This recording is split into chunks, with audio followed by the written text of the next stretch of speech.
Hi everybody, this is Father Warner.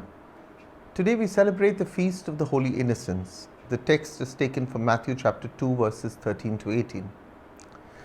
Joy at the birth of Christ is short-lived. After the stoning of Stephen in yesterday's Gospel, there is more violence in this octave of Christmas. This is a painful Gospel. What difficult news the angel brings. Joseph and his tiny family have to become refugees and go by night to a foreign land, to say nothing of the slaughter of innocent children. The massacre of the innocents was the first clash of religion and politics in Christian history. Herod made the mistake of thinking that Jesus the King was a threat to his kingdom. History records many evil men. You would be able to compile a list of their names as easily as I can, and your list would probably have some of the similar names: Hitler, Osama bin Laden, Saddam Hussein, Mussolini, Stalin, and then there is Herod, just to name a few. All of these men were mass murderers. Herod, as you will see, was one of the worst because children were his victims. In the year 43 BC, Herod's father was assassinated by a threatened family member, and Herod and his brother were captured. After being captured, the brother committed suicide, but Herod managed to escape and flee to Rome. Then in 37 BC, the Roman Senate appointed him as king of the Jews. So Herod returned to Palestine, raised up an army, and defeated his father's assassin in battle. Herod's rule of 33 years was indeed a turbulent one. Herod was an extremely jealous ruler, and his paranoia was legendary. One of his 10 wives had a brother who was the high priest. Herod felt threatened by his own brother-in-law, so he murdered him. Then he killed his wife too. At one point, he was afraid of a plot against him by 2 of his sons, so he murdered both of them. He was a brutal, merciless man. So it's no wonder that Matthew tells us that Herod was deeply disturbed when he learned that a child had been born who was being called the King of the Jews. Jeremiah the prophet spoke about Herod's great atrocity hundreds of years before it happened.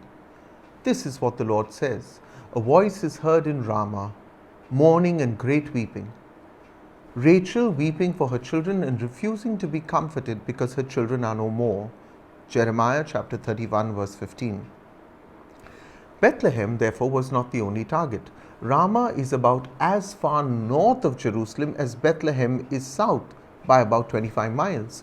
You can imagine Herod commanding the soldiers to kill all the boys that are 2 years old and younger. When the soldiers asked, "Where do you want us to begin?" Herod may have said, "Just draw a circle around Jerusalem with a radius that goes as far as Bethlehem and as far north as Ramah." He was a madman. The cross looms from the outset. Jesus is a hunted child. Mary, Joseph, and Jesus must flee the wrath and brutal response of a cruel ruler who has been duped now by the Magi. Why would the angel instruct Joseph to take Jesus and Mary to Egypt? Why Egypt? Egypt was almost 90 miles trek from Bethlehem. Well, for one, there was a large Jewish refugee community in Alexandria in Egypt. There were about 1 million Jews living in Alexandria. Another reason is because Egypt was outside the jurisdiction of Herod, so they would be immediately safe once they entered Egypt. But there's another reason here, a much bigger reason, one that reaches back in time over 1,000 years prior to Jesus. Notice that Matthew is quoting an Old Testament prophecy here in verse 15. Matthew is quoting from the prophet Hosea, and in that particular context, Hosea is talking about God's deliverance of his people from slavery in Egypt. That we call the Exodus.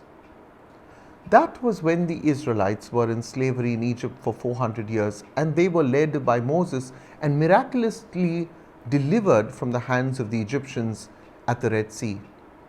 Now, in light of this context then, What Matthew wants us to know is that when Jesus and his family flee to Egypt and then later return from Egypt, Jesus was inaugurating the new Exodus. That Joseph had to take his family and flee to Egypt was about much more than just running away from Herod. This was about fulfilling a prophecy. Just as Israel was God's son brought out of Egypt, what Matthew wants us to see here is that Jesus is God's son being brought out of Egypt. As a child, Jesus was already a sign of contradiction. Some accepted him, but others rejected him. The wise man came from afar to pay homage and referred to him as the king of the Jews. As a king, he becomes a threat to Herod, who saw his kingdom as being under threat. The prophetic dimension of Jesus' life was there from the beginning. His kingdom would be of a different kind. For Herod, Jesus was an inconvenience and a threat.